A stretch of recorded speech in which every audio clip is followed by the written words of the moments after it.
makna puasa dalam makna sabar ini itu ditemukan oleh para ulama pada saat memaknai salah satu peristiwa yang diceritakan oleh Allah Subhanahu wa taala dalam surat Maryam. Singkat cerita, Maryam kita tahu bersama punya anak, tapi tidak lazim seperti banyak orang, tidak punya suami, sehingga banyak Bani Israel kemudian mencemooh bahkan mencela Maryam. Celaan Bani Israel ini diabadikan oleh Allah dalam surat Maryam.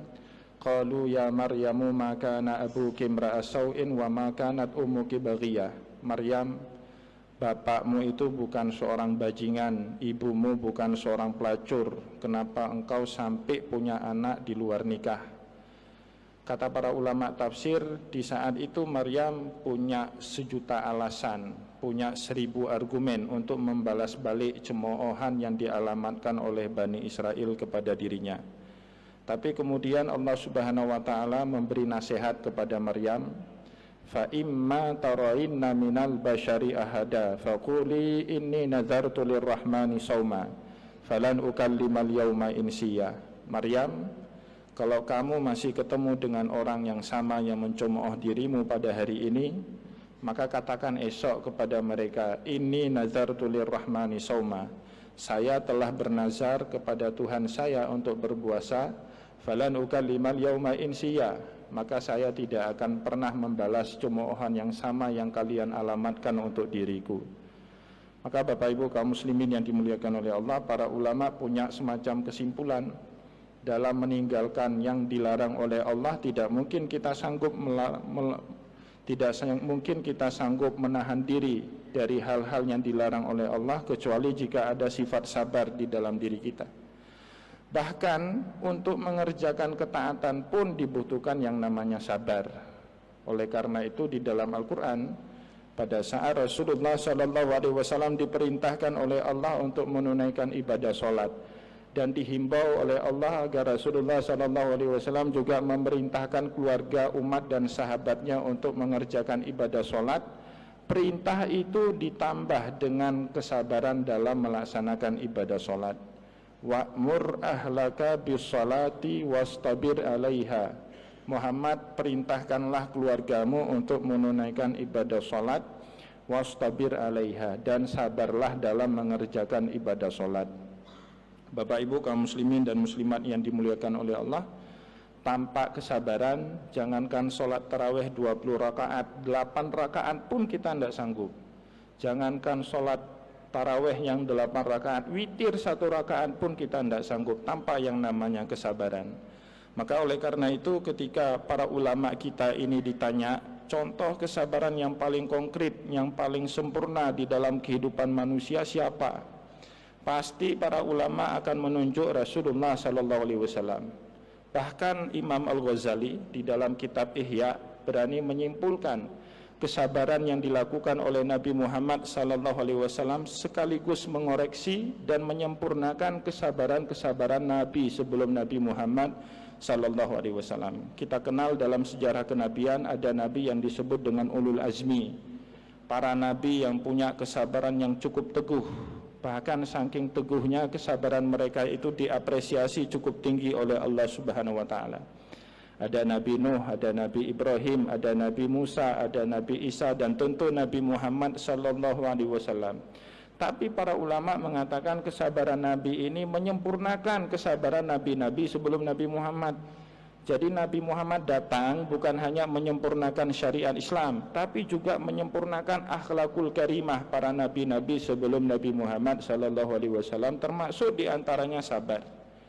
Diberi contoh misalnya dalam kitab Ihya Ulumuddin, Nabi Nuh alaihissalam, Nabi yang cukup sabar dalam berdakwah kepada Allah. Saking sabarnya Nabi Nuh alaihissalam, ia berdakwah di tengah umatnya itu dalam jangka waktu yang cukup lama, 950 tahun.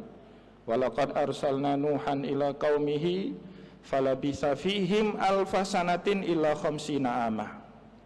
Kaum muslimin dan muslimat yang dimuliakan oleh Allah, awal mulanya Nabi Nuh alaihissalam cukup sabar dalam menghadapi umatnya yang keras kepala, yang menolak untuk bertauhid kepada Allah Subhanahu wa taala. Tapi suatu saat Saat kesabarannya Nabi Nuh alaihissalam hilang, dia mengangkat tangannya kepada Allah, berdoa kepada Allah. Doanya itu juga diabadikan oleh Allah dalam Al-Quran. Wa nadaduhu rabbahu faqala rabbi la tazar alal ardi minal kafirina dayara. Nabi Nuh alaihissalam berdoa kepada Allah, ya Rabb, ya Allah, jangan engkau biarkan orang kafir ini berhuni, berdomisili di muka bumi. Kenapa demikian? Innaka intazarhum yudilluna ibadaka wa la yaliduna illa fajiran kafara. Karena orang kafir itu, kata Nabi Nuh, jika engkau biarkan hidup di muka bumi, nanti lama-kelamaan mereka akan membuat umatmu, hamba-hambamu yang sudah taat, yang sudah bertauhid, kembali tersesat dari jalan Allah Subhanahu wa taala. Wala yaliduna illa fajiran kafara. Dan orang kafir ini nanti kalau punya anak, anaknya kembali kafir, kalau punya cucu, cucunya kembali kafir, kalau punya cicit, cicitnya juga kembali kafir. Maka kemudian minta Nabi Nuh alaihissalam agar semua umatnya yang kafir itu dihabisi sajalah sama Allah Subhanahu wa taala. Singkat cerita, Allah Subhanahu wa taala pun menurunkan azab berupa banjir bandang yang cukup dahsyat, sehingga semua orang-orang yang kufur termasuk putranya Nabi Nuh alaihissalam sendiri meninggal dunia dalam peristiwa itu. Bapak Ibu kaum muslimin dan muslimat yang dimuliakan oleh Allah, Imam Al-Ghazali di dalam Babus Sabri mengatakan, sabar itu berkaca dari peristiwa Nabi Nuh alaihissalam sebenarnya tidak punya ada batasan. Jika sabar itu berbatas, maka saat kita berbatas itulah makna sabar menjadi hilang. Nabi Nuh alaihissalam berdakwah 950 tahun di tengah umatnya. Tapi sesaat pada saat beliau hilang kesabarannya, kesabaran beliau punya batas. 950 tahun masa dakwahnya Nabi Nuh alaihissalam itu jadi sia-sia belaka. Atau dengan contoh yang lebih sederhana, kita dimaki oleh seseorang, musuh kita, orang yang gak senang dengan kita selama 1 jam. 50 menit awal pada saat dia memaki, merendahkan harga diri kita, kita sanggup sabar. Kita diam, tidak ngomong apa-apa, tidak kita respon pun dia. Tapi masuk menit 51, masuk menit 52, hilang kesabaran kita, kita bangun, kemudian kita jotos orang ini. Maka pada saat itu 50 menit awal kita sabar hilang maknanya gara-gara sesaat kita hilang kesabarannya. Itu persis sama dengan peristiwa yang terjadi sekitar 4 atau 5 bulan sebelum kita menjalankan ibadah puasa tahun ini. Ada seorang suami yang mengetahui istrinya itu selingkuh dengan laki-laki yang lain. Bulan pertama dia sabar, padahal dia tahu istrinya itu selingkuh dengan laki-laki lain. Bulan kedua dia buat penelitian siapa yang menjadi selingkuhan istrinya, tapi dia juga masih sabar. Bulan ketiga dia nasihati istrinya. Bulan keempat tidak mempan lagi nasihat, dia ambil parang, dia cegat mobil selingkuhan istrinya itu di Simpang Lambaru, kemudian dia bacok selingkuhan istrinya itu. Maka 4 bulan awal dia sabar itu hilang maknanya gara-gara sesaat dia menuruti hawa nafsunya untuk tidak sabar. Maka kaum muslimin dan muslimat yang dimuliakan oleh Allah, berdasarkan keterangan-keterangan seperti itulah akhirnya Imam Al-Ghazali punya semacam kesimpulan, kalau yang namanya sabar itu tidak punya batas. Pada saat sabar itu punya batas, disitulah makna daripada sabar menjadi hilang. Persis seperti Nabi Nuh alaihissalam. Hal yang sama juga terjadi dengan Nabi Musa. Nabi Musa juga salah seorang Nabi Ulul Azmi, Nabi yang punya kesabaran yang cukup teguh. Awalnya cukup sabar menghadapi Fir'aun yang keras kepala. Innahu tagha, Fir'aun itu keras kepala, kata Allah. Bahkan saking keras kepalanya Fir'aun, dia mendeklarasikan dirinya sebagai Tuhan. Inni rabbukumul a'la. Bukan hanya seperti itu, kata Fir'aun kemudian, ya ayuhan nas ma alimtu lakum min ilahin ghairi. Manusia, saya tidak tahu kalau kalian punya Tuhan selain daripada saya. Fa'auqid li ya hamanu ala tini faja'ali sarhan la'alli attali'u ila ilahi Musa. Haman, panglima perangnya Fir'aun, diperintah sama Fir'aun untuk membangun satu bangunan yang cukup tinggi. Konon itu adalah piramid. Faja'ali sorhan, kemudian bangunlah anak tangga pada bangunan piramid itu. La'alli attali'u ila ilahi Musa, supaya saya bisa ketemu dengan Tuhannya Musa untuk duel hidup dengan mati dengan Tuhannya Musa itu. Awalnya Nabi Musa cukup sabar menghadapi Fir'aun. Bahkan Allah memerintahkan Nabi Musa untuk bersikap sopan santun. Faqula lahu qaulan layyina.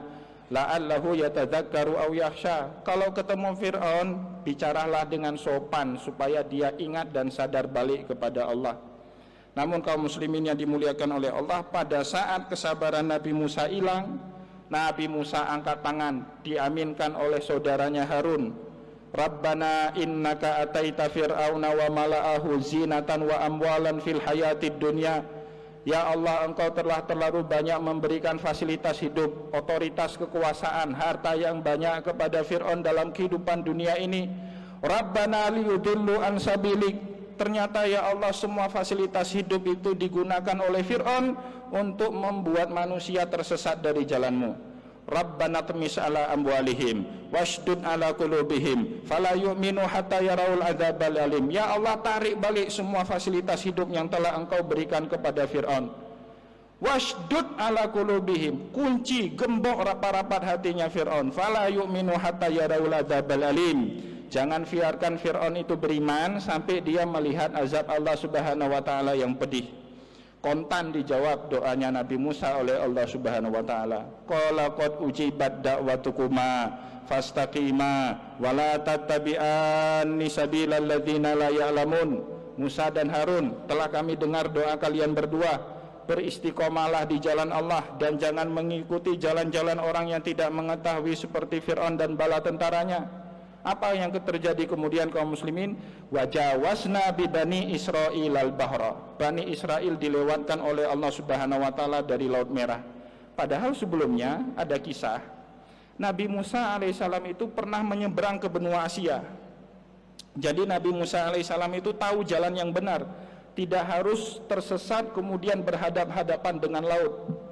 Pada saat itu Nabi Musa alaihissalam nyebrang ke negeri Madian. Madian itu ada sekarang di Jordania. Bahkan sampai-sampai Nabi Musa alaihissalam menikahi putrinya Nabi Syuaib di negeri Madian.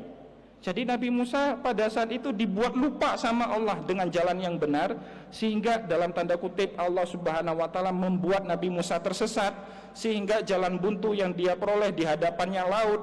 Itu semua grand design Allah Subhanahu wa taala mengabulkan doa Nabi Musa untuk menenggelamkan dan mengazab Fir'aun dan bala tentaranya. Kaum muslimin yang dimuliakan oleh Allah, bagaimana dengan Nabi Muhammad? Dalam kitab sejarah Nabi Muhammad juga menghadapi lebih kurang peristiwa yang sama dengan dua nabi yang sudah kita ceritakan tadi. Misalnya di dalam kitab Zadul Ma'ad fi Hadi Khairil Ibad karangan Imam Ibnul Qayyim Al-Jauzi, beliau menceritakan pada tahun 7 kenabian Rasulullah Shallallahu Alaihi Wasallam diboikot oleh orang-orang Quraisy di suatu lembah namanya Syi'ib Bani Amir. Kalau kita pergi haji atau umrah, mau pergi ke Mina atau mau pergi ke Padang Arafah, kita perginya dari Aziziyah atau dari Misfalah, itu masuk dari terowongan Aziziyah, turun, kemudian ada satu lembah di situ namanya Syi'ib Bani Amir. Dulu Rasulullah Shallallahu Alaihi Wasallam diboikot oleh orang Quraisy selama 3 tahun di situ. Dilarang orang-orang Arab untuk berinteraksi sosial dengan Rasulullah dan kaum muslimin, dilarang melakukan hubungan nikah, dilarang untuk jual beli, sewa menyewa dan hubungan-hubungan yang lainnya. Sehingga setelah 3 tahun pemboikotan itu, istri Rasulullah Khadijatul Kubra wafat, meninggal dunia. Tidak lama berselang 3 bulan kemudian, paman Rasulullah Abu Talib yang selama ini membackup, memproteksi beliau dari tangan-tangan jahil orang Quraisy juga ikut meninggal dunia. Sehingga musibah bertubi-tubi seperti itu membuat Nabi Muhammad sallallahu alaihi wasallam kemudian punya pikiran, nampak-nampaknya ajaran Islam ini tidak prospek dikembangkan di kota Mekah. Ya, tidak prospek lagi dikembangkan di kota Mekah. Sehingga Nabi Muhammad mencari daerah baru untuk mengembangkan dakwah Islam. Setelah dicari, akhirnya jatuhlah pilihan Rasulullah sallallahu alaihi wasallam ke kota Taif dengan pertimbangan pemimpin kota Taif pada saat itu yang bernama Abdul Yalil masih sepupu dengan ibunya Rasulullah, Aminah. Pergilah Rasulullah bersama sahabat Zaid bin Harisah menuju ke kota Taif. Setibanya di kota Taif, Rasulullah disambut hangat sama penduduk kota Taif.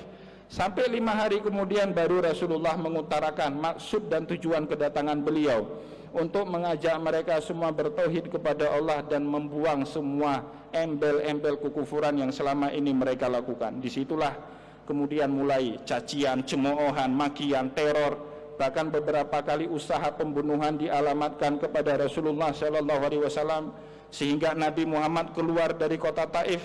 Dalam kitab Sunan Tirmizi diceritakan dalam keadaan yang cukup prihatin, dalam keadaan yang cukup payah. Diceritakan dalam Sunan Tirmizi hatta quddimat na'laihi bidima, sampai dua sendal yang dikenakan oleh Rasulullah sallallahu alaihi wasallam berlumuran darah yang keluar dari keningnya Rasulullah sallallahu alaihi wasallam. Di saat itulah kemudian Rasulullah memanjatkan doa kepada Allah Subhanahu wa taala. Tapi sekali lagi doanya tidak sama dengan doanya Nabi Nuh atau doanya Nabi Musa alaihissalam. Doanya Nabi Muhammad sallallahu alaihi wasallam itu berbunyi, Allahumma inni ashku dha'fa quwwati wa qila hilati wa hawani 'alan nas ya arhamar rahimin ya rabbal mustad'afin ila man takiluni ila ba'idin yatahajjamuni au ila qaribin malaktahu amri illam yakun ghadabun 'alaika fala ubali. Allahumma inni ashku dha'fa quwwati, ya Allah, saya mengeluhkan lemahnya diriku kepadamu, wa qila hilati, lemahnya semangatku dalam menghadapi manusia, wa hawani 'alan nas, dan manusia yang terus-menerus meneror diriku, ya arhamar rahimin, wahai yang maha pengasih lagi maha penyayang, ya rabbal mustad'afin, wahai Tuhan yang menaungi orang-orang yang lemah, ila man takiluni, kepada siapa engkau akan menyerahkan jiwaku ini, ila ba'idin yatahajjamuni, kepada orang jauh di kota Taif tapi selalu meneror diriku, au ila qaribin malaktahu amri, atau kepada kerabatku di kota Mekah tapi selalu memperdaya memperbudak diriku. In lam yakun ghadabun alaika fala ubali, asal diri Anda tidak marah sama saya, kata Rasulullah, saya tidak peduli apa yang sudah terjadi. Standar hidupnya Nabi Muhammad itu asal Allah Subhanahu wa taala tidak marah. Karena selama ini Rasulullah punya dugaan, nampak-nampaknya Allah Subhanahu wa taala mulai murka dengan beliau. Diboikot, istri beliau meninggal, paman beliau meninggal, pergi ke kota Taif, bukannya perlindungan yang diperoleh tapi pelecehan. Maka Rasulullah sallallahu alaihi wasallam kemudian berdoa bukan mengazab umatnya. Tidak pernah Nabi Muhammad berdoa, ya Allah turunkan azab kepada penduduk kota Taif, tidak pernah. Nabi Muhammad berdoa di penghujung doanya, ilam yakun ghadabun alaika fala ubali, asal engkau tidak marah dengan saya, apapun yang sudah terjadi dengan diri saya tidak peduli ya Allah.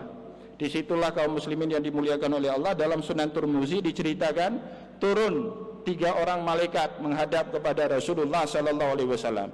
Di situ malaikat yang emosian, bukan Rasulullah yang emosian. Sehingga ketiga malaikat ini menawarkan jasanya masing-masing kepada Rasulullah. Ada yang mengatakan, Muhammad minta sama Allah, niscaya kami hancurkan kota Taif sebagaimana yang pernah kami lakukan dengan umatnya Nabi Nuh. Datang malaikat kedua ngomong, Muhammad minta sama Allah, niscaya kami hancurkan kota Taif sebagaimana yang pernah kami lakukan dulu sama penduduknya kaum Nabi Lut. Faja'alna 'aliyaha safilaha wa amtarna 'alaiha hijaratan min sijilin mandud, yang atasnya dijadikan ke bawah, bawahnya dijadikan ke atas. Datang malaikat ketiga bilang sama Nabi Muhammad, Muhammad minta sama Allah, niscaya kami binasakan mereka sebagaimana yang pernah kami lakukan dulu dengan Fir'aun dan bala tentaranya. Apa jawab Nabi Muhammad pada saat itu? Maka untung kita enggak jadi Nabi Muhammad. Kalau kita jadi Nabi Muhammad, kita tanya sama malaikat, ada yang lebih parah dari itu? Nah, tolong timpakan kepada orang Taif kalau ada yang lebih parah. Tapi Nabi Muhammad pada saat itu cuma jawab, enggak usah semua itu malaikat. Yang saya harapkan cuma satu saja. Inni arju ayyakuna min aslabihim man yatawallah. Yang saya harapkan nanti di balik tulang sulbinya orang-orang kafir itu, aslab itu jamak daripada kata sulbun. Jadi setiap kita itu pada saat lahir ada tulang sulbi, dan Allah Subhanahu wa taala sudah mengetahui potensi orang ini nanti punya keturunan berapa banyak. Apa dia punya 1 orang anak laki-laki, 2 orang perempuan, atau sebaliknya, atau sama sekali tidak punya keturunan. Semuanya diletakkan oleh Allah Subhanahu wa taala di balik tulang sulbi kita. Maka doa Nabi Muhammad sallallahu alaihi wasallam itu berbunyi, inni arju ayyakuna min aslabihi man yatawalla. Satu yang saya harapkan ya Allah, kelak di balik tulang sulbi orang yang kafir itu ada orang yang mau beriman kepada diriku. Kaum muslimin yang dimuliakan oleh Allah, ternyata doa Nabi Muhammad ini mengoreksi doanya Nabi Nuh. Dulu Nabi Nuh alaihissalam punya doa, innaka intadzarhum yudilluna ibadaka wa la yaliduna illa fajiran kafara. Nanti orang kafir itu kalau punya anak kafir lagi, kalau punya cucu cucunya kafir lagi. Ternyata enggak gitu kata Rasulullah. Misalnya contohnya di dalam Al-Quran, Rasulullah itu punya musuh bebuyutan namanya Abu Lahab. Orang ini bangsat betul, bajingan betul. Saking bajingannya Abu Lahab, bajingannya diabadikan dalam Al-Quran. Kita ini juga mantan bajingan semua ini. Saya juga termasuk mantan bajingan. Tapi sebajing-bajingan kita tidak diabadikan dalam Al-Quran. Kalau seandainya diabadikan dalam Al-Quran, mampus kita itu. Tapi Abu Lahab, coba baca dalam surah Al-Masad, tabbat yada abi lahabi wa tab. Bukan hanya Abu Lahab yang bajingan, istrinya juga bajingan. Sebut Allah dalam Al-Quran, wa mra'atuhu hammalatab. Dan istrinya yang provokator itu, yang senang bawa kayu bakar untuk memprovokasi massa supaya memusuhi Rasulullah sallallahu alaihi wasallam. Tapi siapa yang sangka di balik tulang sulbinya Abu Lahab, dari rahimnya Ummu Jamil istrinya Abu Lahab, kelak lahir seorang sahabat Nabi yang namanya Ikrimah. Seandainya Nabi Muhammad nurutin hawa nafsunya seperti Nabi Nuh doa, ya Allah azab orang kafir, tidak akan ada sahabat Nabi yang bernama Ikrimah. Dulu juga Rasulullah punya musuh bebuyutan namanya Walid. Orang ini sangat benci dengan Rasulullah, sampai-sampai tidak pernah hidupnya dalam keseharian kecuali melaknat Nabi Muhammad. Dan Rasulullah tahu, seandainya Nabi Muhammad menuruti hawa nafsunya tidak sabar, Rasulullah akan doa seperti Nabi Nuh.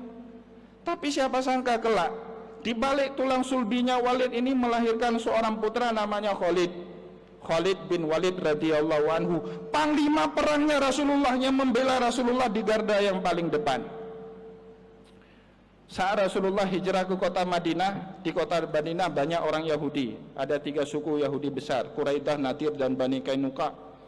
Pendeta-pendeta Yahudi itu pada menjumpai Rasulullah, ingin mengetes apakah Muhammad ini betul Nabi akhir zaman atau enggak. Salah satunya pendeta yang bernama Huyai bin Akhtab. Setelah dilakukan fit and proper test, ternyata betul semua pertanyaannya itu bisa dijawab oleh Nabi Muhammad. Keluar dari rumah Rasulullah, pendeta-pendeta yang lain nanya sama Huyai bin Akhtab, apa betul Muhammad itu Nabi akhir zaman yang diceritakan dalam kitab Taurat? Betul, kata Huyai.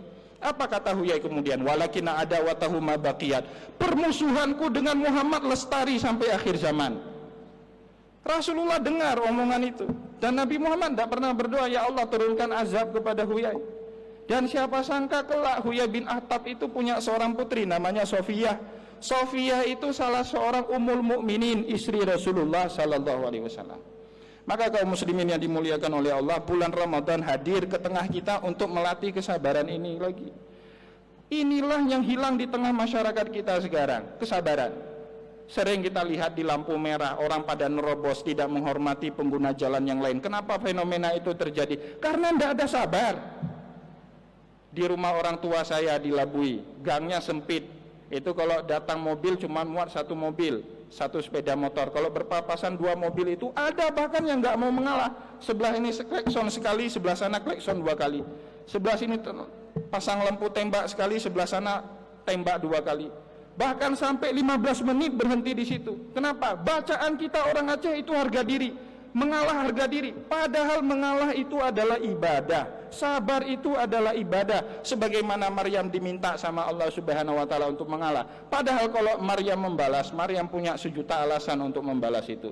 Mari kaum muslimin dan muslimat yang dimuliakan oleh Allah, kita manfaatkan beberapa hari ke depan dari bulan suci Ramadan ini untuk kembali menumbuhkan nilai-nilai kesabaran dalam kehidupan kita. Karena Rasulullah Shallallahu alaihi wasallam berkata dalam suatu hadis, as-sabru yu'inu ala kulli amal. Pekerjaan yang dilakukan tanpa kesabaran pasti nggak akan sempurna. Man sabara dhafara. Barang siapa yang sabar, dialah yang akan menjadi pemenang di akhir cerita. Semoga ada manfaatnya.